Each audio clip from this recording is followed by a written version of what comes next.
இன்னைக்கு நம்ம பார்க்கக்கூடிய வீடியோ பார்த்தீங்கன்னா, நீங்கள் என்னென்ன விஷயங்களை ட்ரை பண்ணால் சீக்கிரம் கன்சீவ் ஆக முடியும் அப்படிங்கிறத ஆல்ரெடி பார்த்துட்டோம். இன்னைக்கு நம்ம என்னென்ன உணவுகள் எடுத்துக்கணும், எந்த மாதிரியான விஷயங்களை நீங்கள் ரெகுலராக பண்ணிட்டு வரணும் அப்படிங்கிறத பற்றி பார்த்துடலாம். நார்மலாக ஒரு ஆயில் பாத் முதற்கொண்டு பார்த்தீங்கன்னா நீங்கள் கன்சீவ் ஆகிறதுக்கு ரொம்ப ஹெல்ப்ஃபுல்லாக இருக்கும். ஆயில் பாத்லாம் நான் கன்சீவ் ஆகிறதுக்கு ட்ரை பண்ணுறதுக்கு ஹெல்ப்ஃபுல்லாக இருக்குமா அப்படின்னு நிறையா பேர் கேட்குறீங்க.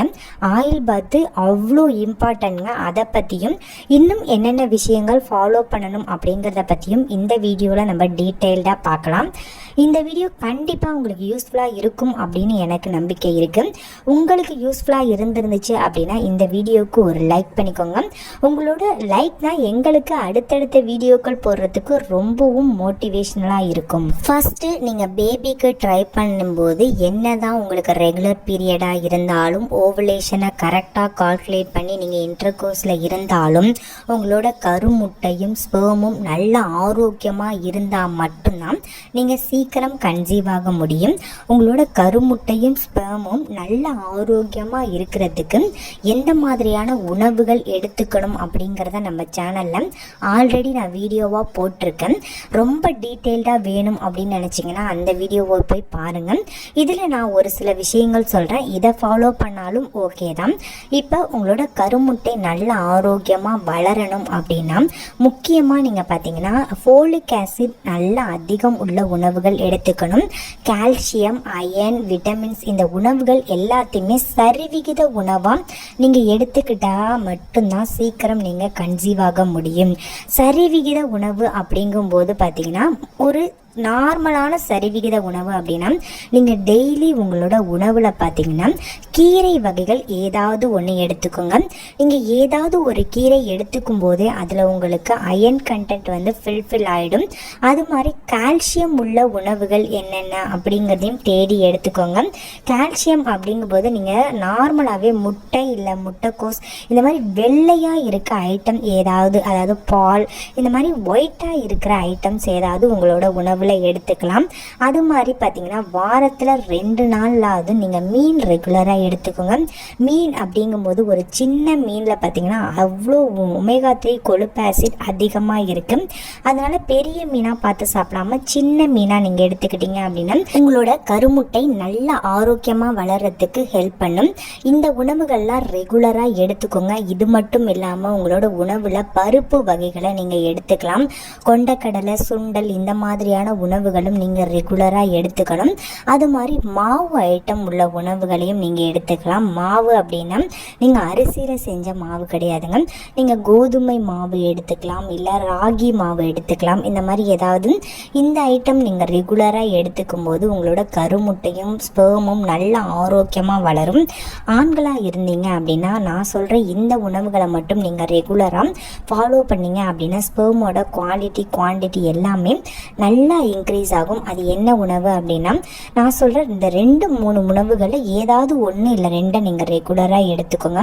ஓரிதழ் தாமரை எடுத்துக்கிட்டீங்க அப்படின்னா கண்டிப்பாக நல்ல ரிசல்ட் கிடைக்கும். இல்லை எனக்கு அந்த மாதிரி பொடியெலாம் பிடிக்க மாட்டுதா அப்படின்னா பூசணி விதையை நீங்கள் ரெகுலராக எடுத்துக்கோங்க. பூசணி விதையில் அந்த அளவுக்கு உங்களுக்கு ஜிங்க் இருக்குது, அயன் இருக்குது, ஃபோலிக் ஆசிட் எல்லாமே இருக்குது. ஆண்களும் சரி பெண்களும் சரி 2 பேருமே பூசணி விதையை நீங்கள் ரெகுலராக எடுத்துக்கிட்டீங்க அப்படின்னா உங்களுக்கு தேவையான எல்லா சத்துமே இந்த பூசணி விதையிலிருந்தே கிடைச்சிடும். இப்போ நான் சொன்ன உணவுகள் எல்லாத்தையும் எடுத்துக்கோங்க. ஒருவேளை உங்களால் இது எல்லாத்தையும் எடுத்துக்க முடியல அப்படின்னா நீங்கள் பூசணி விதையை ரெகுலராக எடுத்துருவாங்க. நல்ல ரிசல்ட் உங்களுக்கே கண்கூட தெரியும்.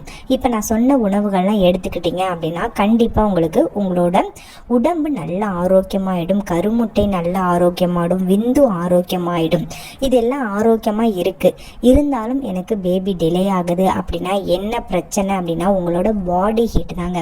உங்களுக்கு பாடி ஹீட் ஹெவியாக இருந்துச்சு அப்படின்னா என்ன தான் நான் சொன்ன உணவுகள்லாம் நீங்கள் எடுத்துக்கிட்டாலுமே உங்களோட பாடி ஹீட் அதிகமாக இருந்துச்சு அப்படின்னா கண்டிப்பாக உங்களுக்கு ப்ரெக்னன்சி டிலே தான் ஆகும்.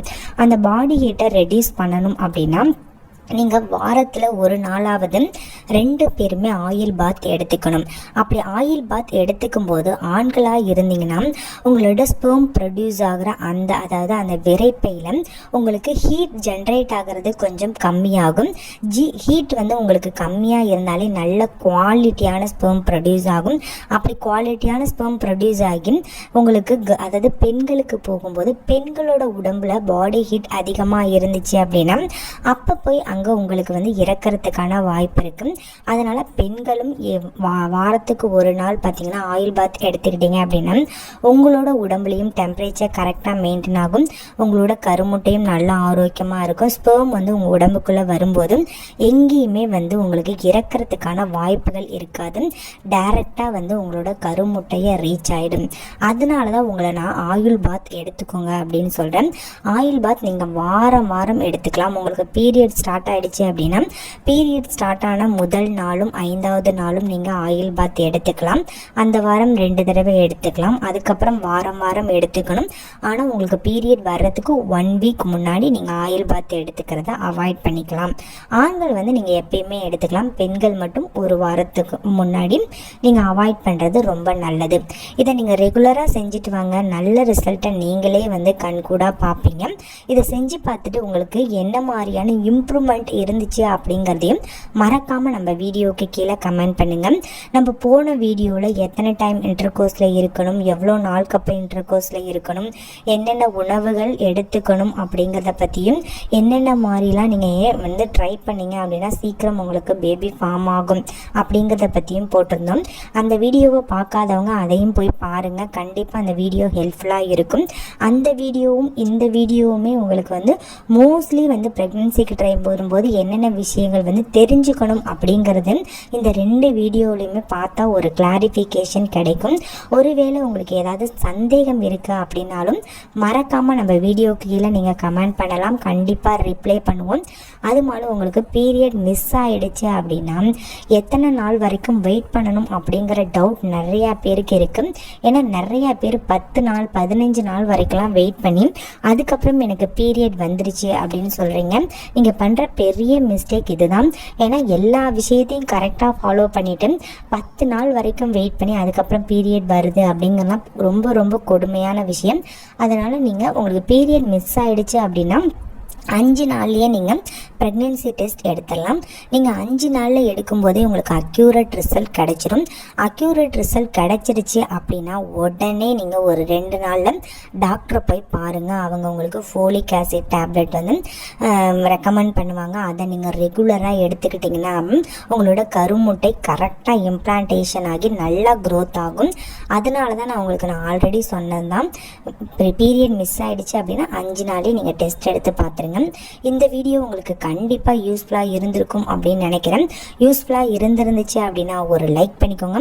இந்த வீடியோ வேறு யாருக்காவது பயன்பெறும் அப்படின்னு நினச்சிங்கனாலும் ஷேர் பண்ணுங்கள்.